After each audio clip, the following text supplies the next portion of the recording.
예, 오늘의 증시 브리핑 시작하겠습니다. FOMC 회의가 가장 중요한 어떤 증시 변수였죠. 일단 내용은 0.25%포인트 인상, 그래서 이제 5% 넘어간 그런 상황이 됐고요. 뭐 만장일치로 결정했다고 합니다. 근데 여기서 이제 중요했던 거는 때에 따라서 이제 추가적으로 금리 올릴 수 있다. 여기에 해당되는 문구가 삭제가 됐거든요. 그래서 성명서 자체만 놓고 본다라면 이제 금리 인상은 이것으로 끝났다라고 해석이 될 수 있었습니다. 그런데 이제 파월 의장이 등판을 해서 인플레 진정까지 시간이 걸린다. 근데 이제 강한 경기 침체는 피할 수 있을 것 같다. 그리고 이제 은행들 여건은 좀 개선이 됐다. 근데 중요한 게 이제 4번, 5번이죠. 아직 금리 인하는 적절하지 않다라고 얘기를 하면서 심지어 이제 6월 회의에서 어떻게 해야 될지도 결정하지 않았다. 뭐 데이터 보고 판단해야 된다. 그러니까 시장에서 기대하고 있는 거는 금리 인상 이것으로 끝. 나아가서 연내 금리 인하를 기대하고 있는 거였잖아요. 근데 이 두 가지 전부 다 그러니까 부정하는 듯한 이제 그런 취지의 어떤 발언을 하다 보니까 그러니까 이게 금리 인상 끝난 것 같은데 확실하진 않은가 보다. 이게 이제 투자들을 좀 어정쩡하게 만들기도 했죠. 근데 제가 어저께 이 차트 올려드렸잖아요. 그래서 미국 역대 연준 의장들 그 발언이 시작될 때 FOMC 회의 끝나고 발언할 때 시간대별로 주식시장의 어떤 움직임을 그래프로 그린 거였거든요. 근데 파월이 제일 튀입니다. 딴 사람들은 올라가거나 적어도 빠지진 않는데 파월 의장은 이제 등판하고 나면 주가가 뚝 떨어지는 그런 형태를 보였거든요. 이게 빨간색이 파월입니다. 근데 실제로 오늘 이제 시간대별로 보면 이 평균치하고 되게 비슷해요. 예, 비슷하게 이제 뭐 괜찮았다가 파월이 본격적으로 발언하면서 뚝 떨어지는 그런 형태를 보였죠. 그래서 파월이 파월했다 이렇게 이제 해석하는 게 맞습니다. 근데 어쨌든 중요한 건 금리 인상이 이제 끝난 거나 다름없잖아요. 그러니까 그동안은 이제 금리 올라가는 과정, 그 과정에서 미국 지수를 보여주는 건데 조금 꾹꾹 눌려 있다라는 느낌이 좀 들죠. 근데 이 누르던 어떤 요인들이 이제 해소가 됐는데 이제 경기 침체 때문에 또 눌릴 거냐 아니면 이제 경기 침체로 가지 않고 이제 눌렀던 요인들이 풀리면서 올라갈 거냐 이제 침체에 대한 어떤 단어가 얼마나 등장하는지에 따라 달려 있다라고 봐야겠죠. 일단 FOMC 회의는 그렇고 다음에 이제 ADP 민간 고용이 발표가 됐는데 예상이 13만 명 정도 증가였거든요. 근데 거의 30만 명 가까이 증가가 됐어요. 그러니까 뭐 금융이라든가 아니면 제조업에서는 좀 줄어들긴 했지만 그 외에서는 좀 늘어났거든요. 그래서 어쨌든 고용이 괜찮게 탄탄하고 뭐 이게 좋다면 좋은 거지만 지금으로서는 그렇게 좋게 해석되진 않죠. 근데 어쨌든 고용이 강하고 파월 의장의 발언을 보고 이런 걸 보고 나서 이제 투자자들이 어떻게 반응했는지 봤더니 주식은 좀 빠졌지만 달러 인덱스는 내렸습니다. 그러니까 결국에는 에이 금리 인상 이걸로 끝났어. 이런 취지의 어떤 반응이 나온 거고요.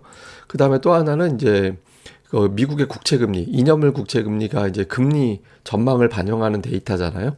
국채금리도 빠졌습니다. 그러니까 전체적으로 보면 파월 의장의 발언에도 불구하고 주식시장은 조금 어정쩡하게 마감하긴 했지만 이제 채권시장이라든가 외환시장은 금리 인상은 이것으로 끝났다라고 해석을 하면서 우리 증시도 뭐 크게 밀리지는 않는 그 정도 흐름으로 진행이 됐던 것 같습니다. 참고로 어제까지는 연내 금리 인하 2번 할 걸로 전망을 했었거든요. 근데 지금 다시 3번으로 늘었어요. 근데 이건 뭐 매번 바뀌는 거라 뭐 지금 3번으로 늘었다는 게 의미가 없긴 한데 일단 어쨌든 6월에 금리 인상 확률은 아예 제로가 돼버렸고 이제 내려간 이제 동결 인하 뭐 이런 식으로 가고 있는 거죠. 자, 뉴스들을 보면 사실 오늘 삼성전자 하이닉스에 뉴스거리가 있었거든요. 그러니까 중국 공장에 장비 추가적으로 밀어 넣을 수 있다 이런 보도가 나왔는데 이건 뭐 거의 반응하지 못했습니다. 뭐 퀄컴이나 AMD나 뭐 이런 종목군들 주가가 아무래도 좀 부진하다 보니까 거기에 좀 영향을 받은 것 같고요.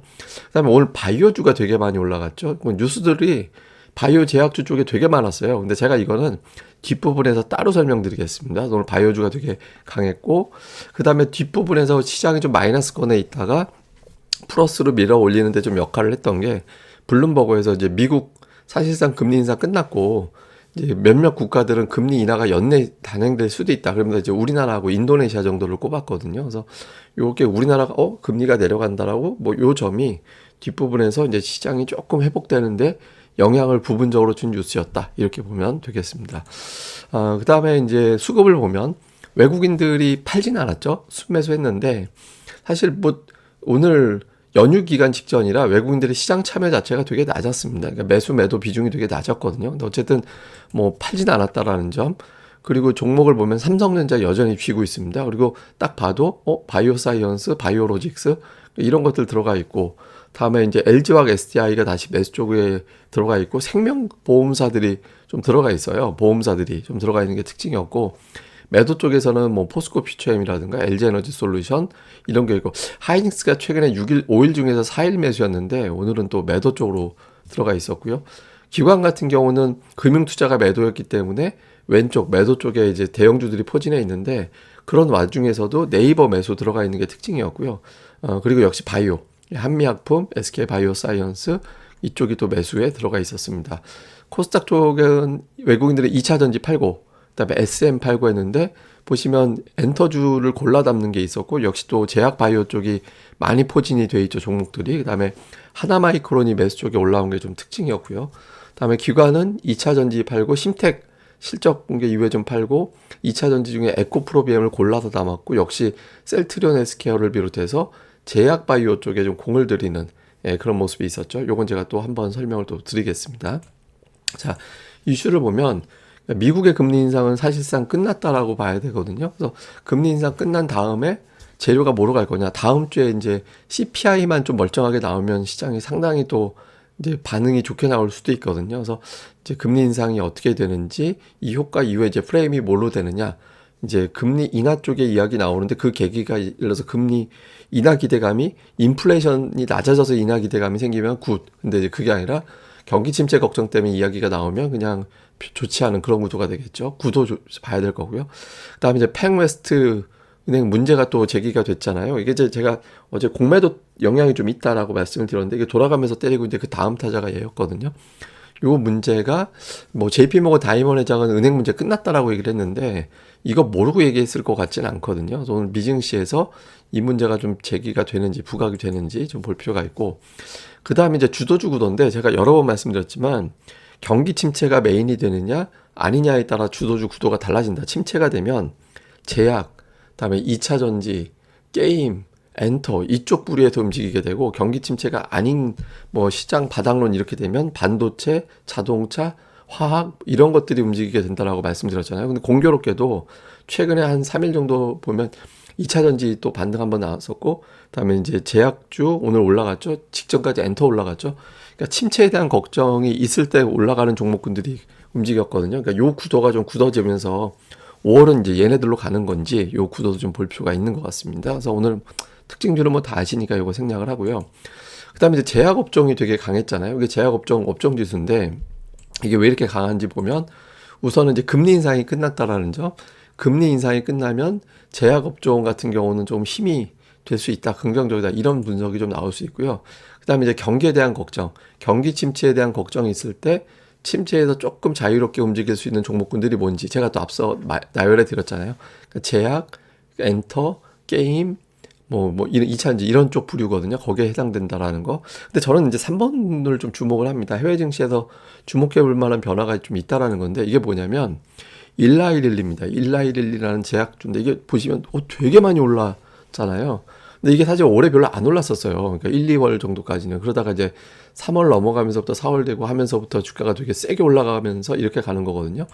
근데 이게 이제 왜 갑자기 이걸 제가 보여드리냐면, 이게 어떤 게 화제가 됐냐면, 시가총액 순위거든요.